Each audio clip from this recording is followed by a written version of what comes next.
Hello, friends. Uncle Marv here with another episode of the IT Business Podcast.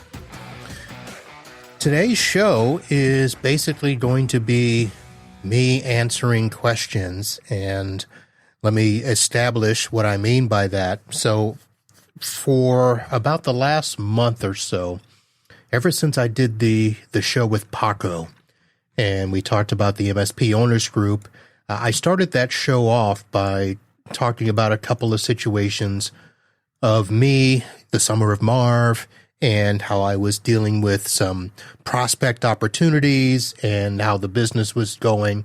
And I have received probably 5 or 6 different versions of the same question, as well as discussions with some texts over the phone, peer group discussions. And it all boiled around the subject of, something to the effect of, Marv, I've heard you mention running your business solo at times and even comparing yourself to larger teams. Can you share, your insights on how you manage not to just survive, but actually profit as a one-person shop? Questions about when a prospect mentions they're paying less with another IT company. How do you respond? How do you justify your rates? Do you ever match the lower rates that other providers charge? We had discussions on our stack and, how much would you spend to save time doing this? Or how much would you spend to save time doing that? All these discussions and questions have kind of come up since then.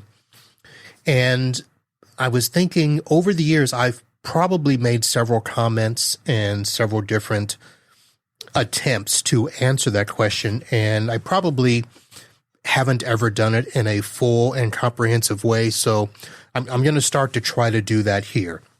But I'm not going to do it all in this one show, because as I sit down to, kind of jot together notes of what I'm going to say, jots about how I do my billing and all of that, I started to realize the details when it comes to the numbers and stuff. Yes, that matters to a point, but there's something that has to start before then. There's something that has to, be taken care of before you even look at the numbers. And so today's show, I want to give a little bit of a history as to how I got to where I am, why I do the things that I do, and hopefully that will help at least lay the groundwork to my philosophy and how I bill and stuff, because there were a couple of comments that I was talking with people. One of the conversations was about, we want to buy this tool and it's going to cost me $150 or $200 or whatever. And they asked me, why I wasn't using that. And I said, well, once I get past the initial setup, it probably takes me 15 minutes a month to do this, because of, I'm trying not to tell you the process because I don't want to get into that discussion. But the bottom line is the tasks that they were talking about doing, I probably do once a month maybe. And in my mind, I'm like, why am I going to spend $150 or $200 to save 15 minutes? And then go through a hassle of the onboarding and the learning and the changing of processes and stuff. By the time I go through all that, I will have spent more time converting to this tool than I would have spent all year just doing what I do. So that got me to thinking about, how did I get to where I am and my philosophy? And of course, the one thing I should probably say is this philosophy works for me, where I am in my business, the size of my business. So I'm not saying that this is going to work for you. If you've got a shop with 10 to 15 techs, you probably shouldn't even listen to what I'm saying. If you're a solo tech in a different part of the country that is able to afford certain rates, my stuff probably won't apply. If you're in a place where you can't charge what I'm charging, again, probably not going to apply, but I'm hoping that I can talk about my philosophy in a way that you can translate it to work for you. Now, I should probably start off by saying that one of the things that made me appreciate where I am is last week when I was sitting with a client, and I'm going to be a little bit careful here because I do know now that my clients listen to the show. So I have to be a little bit careful, but I'm still going to talk about my clients. I'm still going to talk about Junior. But in this case, I want to be respectful because this is a client that I actually met back in 2008. And when I met with them, I actually didn't get the first job with them. I actually got turned away. And I found out that the person that got the job was a salesperson at Staples. And I did not know that until last week. So it was interesting hearing that. But what really grabbed me was we were talking about this attorney leaving the firm after all this time. He's retiring, and his last day is this week. And he made the comment to me, it was me, his office manager in an office. And he made the comment of saying that, Marv, one of the things that I told them with my leaving, one of the worst things they can do is get rid of you. And he had a couple of other things that, he had a list of things of, in order for this firm to keep operating and functioning, you need to do this, you need to keep this, you need to do that. And the fact that he mentioned keeping me was something that I thought after all this time, from the first time of meeting them, thinking that, I'm not getting them as a client, to now them telling me, you need to ride with us for as long as you can. I had just finished a efficiency meeting, that's the best way I could probably describe it, where they're looking at all of their in-house, processes. They're looking at, possibly changing software or not. They're looking at growing the business. They're looking at a lot of different things. And they thought it was important that I be there to sit with them through this process. And I don't know how to describe it without sounding mushy or whatever. All the cliche stuff that you hear, it humbled me. I don't know. I don't know which phrase works, but you insert your phrase, and I'm sure that you'll understand. When he said that, it really meant something to me.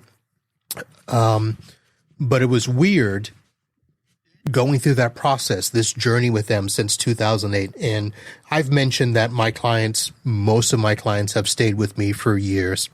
I still have one of my original clients from, I shouldn't say original, because my clients in 1997 were all ones that I took from the store. But 1998 was probably the first year that I took on, new businesses as clients. And I still have a client from 1998.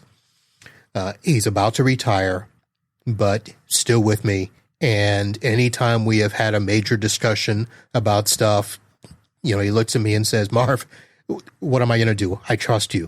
Do what you think. Those are discussions that when I started doing this, I didn't think I would ever be in that position. But when it comes to talking about, how do you thrive? How do you survive? How do you make money and profit? I think a lot of it has to do with the way that I wanted them to perceive me. And this is where I'm going to go ahead and take the first left turn. I think we have an image problem in our industry to a degree where there are some techs and some parts of the tech sector that get a lot of praise, a lot of respect.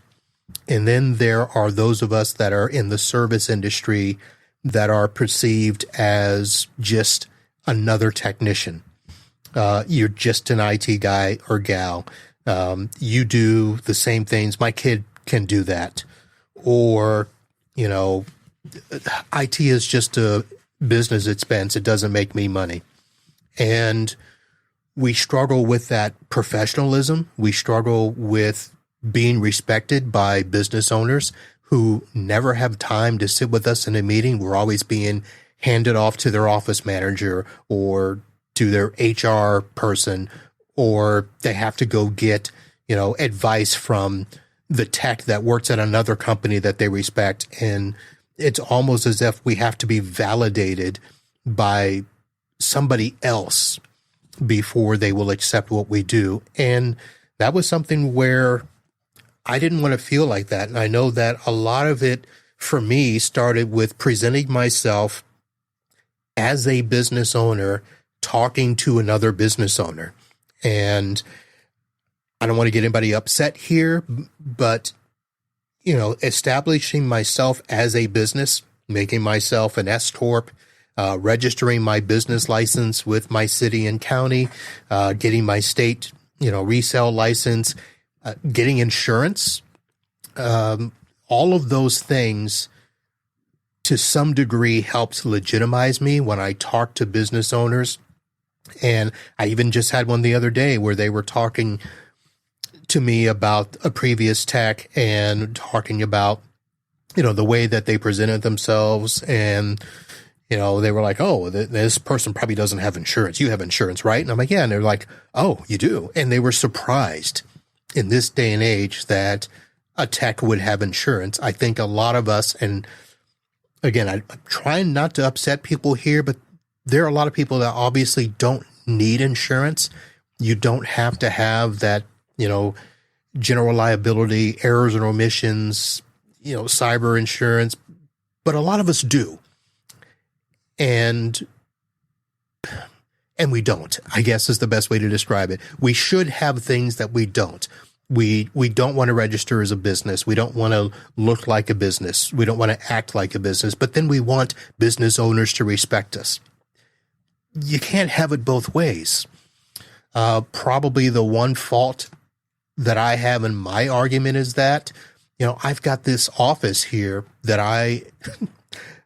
I'm overspending, bottom line.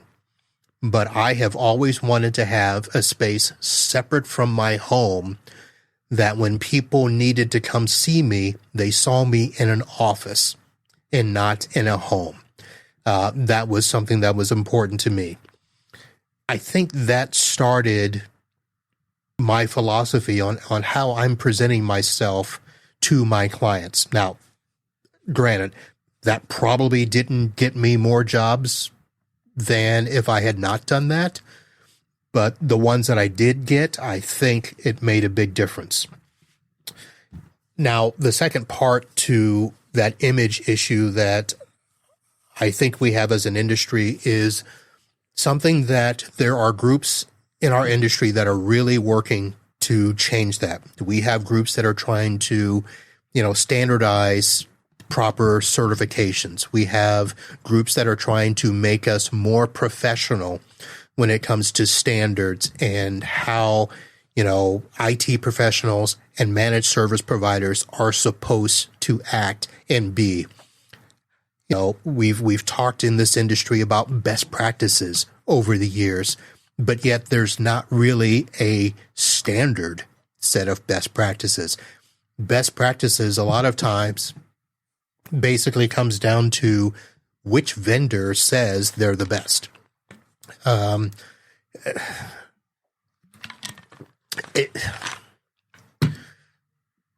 let me shift gears here. I should edit that, but I'm not. We have this perception. We have this problem with a non-unified look to the rest of the world. Managed service providers still get basically lumped into just your regular IT guy. And as much as managed service providers try to separate themselves from trunk slammers and pizza techs and stuff, in a lot of ways, it hasn't seemed to work. In a lot of ways, it has. There are businesses that are understanding of that and are very legit, and they want to have a person that is, certified. They want to partner with somebody that, works with, the regular vendors in the channels that they know and recognize. They want to know that there's somebody standing behind them when it comes to their business. One of the things that I don't think we talk enough about is the fact that, yes, we're trying to create this professional image of the industry. And I just heard somebody the other day talking about, why your pricing sucks. And they talked about the fact that the, MSP isn't an industry. But then that was it. One of these things where, listen, and I'm not trying to put myself in a position where I'm going to help anybody do this, but when we look at some of the other professions or even blue collar jobs that business owners do respect, they respect electricians. They respect plumbers. And why is that? They do it because there is a level of professionalism that they know that they have. Electricians and plumbers are licensed. They have to go through training to get to a certain level. There is a thing called a master electrician. Contractors have to be licensed. You can also say, Marv, there are a lot of crappy contractors. There are a lot of ridiculously crappy plumbers. Yes, there are. But the bottom line is business owners understand what they're supposed to get. They expect it, and they are willing to pay for it. Now, they may complain if they get a crappy one, but you know what? They're going to go right back to the well and go to Thumbtack or Angie's List or find their, who are you using for electronics? And they're going to ask those questions. Are you licensed? Are you certified? All of that stuff. And they don't complain about the prices like they do with us. A lot of that has to do with the fact of when you get to those types of levels in an industry, auto mechanics make a lot of money because they all have this ASE certified thing on their wall, and they have the rates up there, and the rates are $180 an hour, and people don't complain about that. But a tech tries to charge $100 an hour for 15 minutes of work, and they balk at us, and so many of us don't fight back, and we're like, okay, and that's what's hurting us as an industry. And that's one of the reasons why when I started to learn from some people about how to bill and how to charge, a lot of it came from attorney friends who said, Marv, know your worth, publish your rate, and don't back down. If they value you and they value your work, they'll pay it. And I got that information, that piece of advice, I think it was 2009, somewhere around there, when I was afraid to raise my rates of my largest client because they actually told me we can't afford to pay you more. Now, I know what they were making. Those guys were spending more money on a weekend dinner than they were paying me. And it wasn't that they couldn't afford it, it's that they didn't value what I was bringing to the table. And it took that attorney giving me that advice where I just literally wrote down on a piece of paper a letter to the managing partner, walked it into him, and said, this is what we're going to be doing going forward, expecting him to throw me out or say that he'll find somebody cheaper. But actually, he didn't. He did, of course, make a comment about, Mavi, I got to eat. And I replied back, I do too. And that relationship went on for many, many years. So it took, those types of things to get me to where we are. So valuing your worth.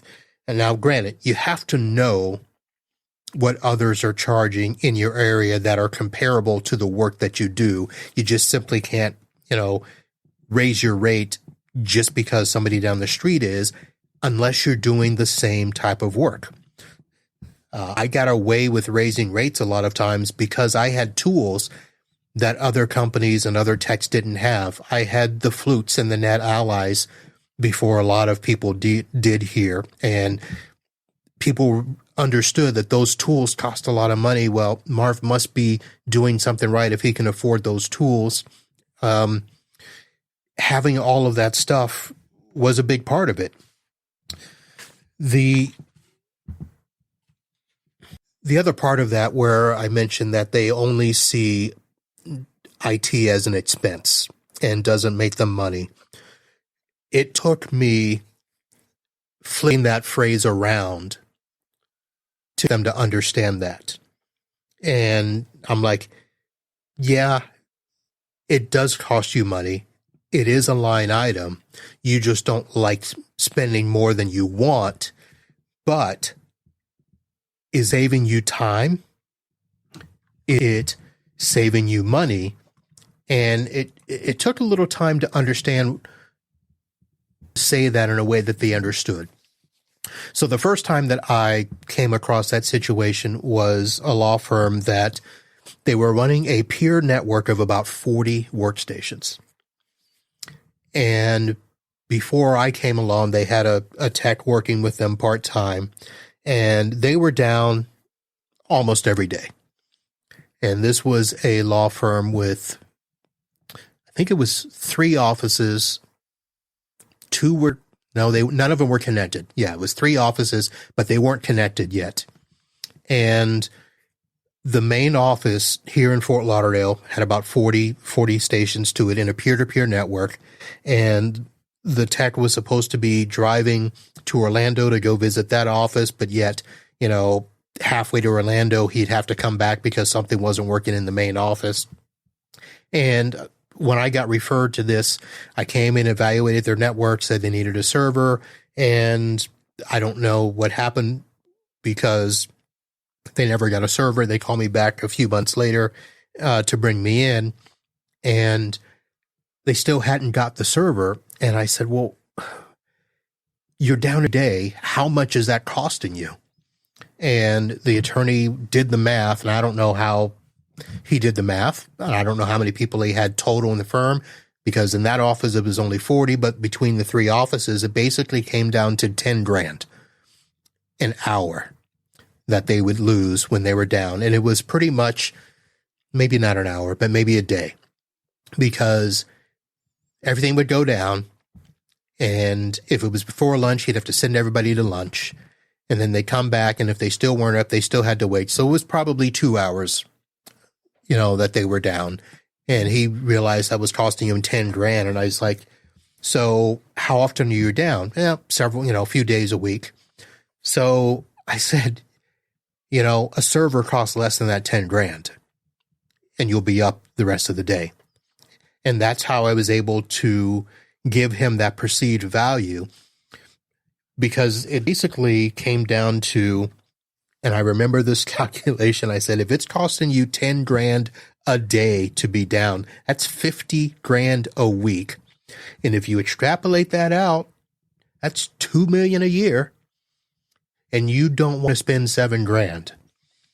So he took that and he used that over my head anytime there was an issue. If the mail server was down, Mavi, it costing me $10,000. But I was able to flip the script when it came to understanding the value of IT. It's not about, how much is it on that line item. It's what can it do for your operational efficiency. People hate downtime, but I'm telling you, downtime is worse than spending the money to make sure you don't go down. I hope I said that right. Spending money in the proper ways, reduces that risk. If you keep your stuff maintained, you stop using old computers. That was another thing that we figured out People with a computer over X number of years, and it was taking them, half an hour to do a task that should have taken them 5 minutes, when they can see, the effectiveness of one secretary who's, blowing through her stuff. And if the only difference is a computer, you get them the newer computer because they can save time, which means they can bill more, which means they can do all of that stuff. So it changed the thinking of their IT to where, IT may have cost 2% of their line item, but yet it probably saved them 10% somewhere else. Those are the types of things that I went through with trying to establish myself as a sole proprietor, as a solo tech, being able to put myself in a position where I could come in after another professional, another company, claiming that they were Microsoft certified, and I am too. But knowing what you're doing, knowing your worth, and being able to stand firm with your client and not backing down is probably the starting place, of where I at. Okay, I went much longer with that than I thought I would. Let me do this. That was supposed to be like 10 minutes. I'm already here. I do want to get more into, because there was another part of all of those questions, which basically came down to, can you break down how your billing method of per person and per device compares to other IT providers? So I want to do that, but I'm going to have to do that in another show here. I want to go back and answer the questions that, when a prospect mentions they're paying less, how do you respond or justify your rates? Do you ever match the lower rates? So the short answer is I do not match lower rates. I got away from that a long time ago when I realized that, lowering rates to get the job does two things. One is it incentivizes the customer to always pay the cheapest price. That was a mistake that I did many times, and I think we do all the time. But I think the other part to that is for my rates, because I know how much it's going to cost for me to do the job. That's knowing your cost. And it doesn't always boil down to a, per hour cost, to support somebody, or even a per endpoint cost to support somebody. Each client has a different rate, and you've got to be able to either, one, have a rate that covers all clients, all scenarios, or devise your billing in a plan that you can do a base rate that works well for everybody, but then either add on or modify based on the clients that fall outside of what your standard stack is. I think that's one of the other things that we've had a problem with in the industry is we're too busy trying to standardize our stack, and can't, because we can't standardize our clients. All clients are different. Even law firms that I've worked with, are different. Even if they're doing the same sort of work, whether it's, plaintiff's work, insurance defense, corporate law, property law, closings, real estate, they're all different. And there's some things we can standardize. We can standardize a line of products, whether it's Dell or HP or firewalls. I mean, yeah, we can kind of standardize that, but we've got to be able to, when it comes up. Now, the person asked me specifically about the fact that I had the opportunity for the 8-person office that was in Miami, and we had a discovery phone call, and she, didn't want to hear, me asking questions about, tell me about your network, tell me what you want. All she was about is, our guy's not taking care of us and we're spending about $340 a month. And I said, well, are you willing to spend more? And she said, no. So I wasn't going to argue with her because I already knew that if she told me that, that was not going to be enough. So I knew that $340 for 8 people in terms of support wasn't going to work. In fact, the reason I know that is because I know how much it is for me just to get my stuff in the door. And all right, I'll go ahead and say this part and then I'll explain it more later. So I basically have 4 parts to my invoice, or actually 5. And I know that I've over the last year or so, I've just been narrowing it down. I charge per device and per user. Well, that's not exactly true. So here's how I bill. I bill per site. That's one line item. I bill per server. I charge per device, per computer or laptop. And I charge per Active Directory user because all my clients don't have Active Directory servers. The 4 cores, and then basically everything outside of that is an add-on, whether it's, the actual backup storage, whether it's, Active Track, whether it's TrueGrid, in some cases, all of that stuff is considered an add-on, but my 4 cores are per site, per server, per user, and per computer. And I know what my rates are for each of those. And my rate for that client, that was 8 users and 340, what was that? So that's just 40 something bucks, per person. Can't even do it. My per computer cost alone is more than that, let alone adding on the per user, the site license, and all of that. So I'll get into more when I do this next episode. I'm not going to do it tonight. I will do this probably in a few days. Between now and then, I've got the live show that is coming up with Matt Mulcahy. We're going to talk about starting an MSP in 2025, which he has done.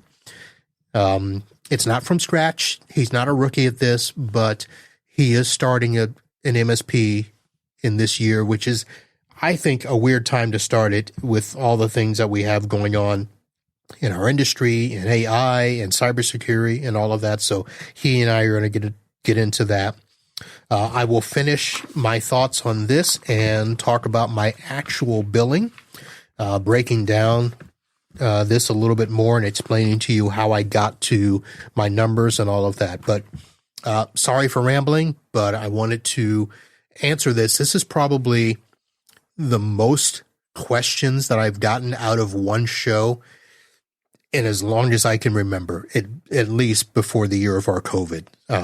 5 or 6 questions. And actually, I've got another set of questions that also came from that show. So I can't have Paco on for a while because we generate a lot of questions. But that's it, folks. Thank you for tuning in and listening. Thank you for sitting through this and babbling. If you have any thoughts that you want to give me on this, be sure to do a couple of things. So I actually got a couple of questions through my Buy Me a Coffee link. I got a question through the Ko-Fi, and I forget the other one. Oh, LinkedIn. Listen, keep sending me questions however you want to send them, but the easiest thing to do is if you're able to go to the website and click on the Contact Me page, just put your question there. If you just want to send me an email, marvin@itbusinesspodcast.com. If we're connected on any of the socials, the LinkedIn, the Facebook, you can message me there and I will respond. But please, if you have questions or comments about what I've started here, if you have some questions that you want to ask me ahead of time when it comes to the actual numbers and the way that I build, go ahead and send those. I probably will do this show either, Thursday night, Friday night. We'll figure it out. But by the weekend, I will do part 2 of this pricing show. So that's it, folks. We'll see you soon. And until next time, holla.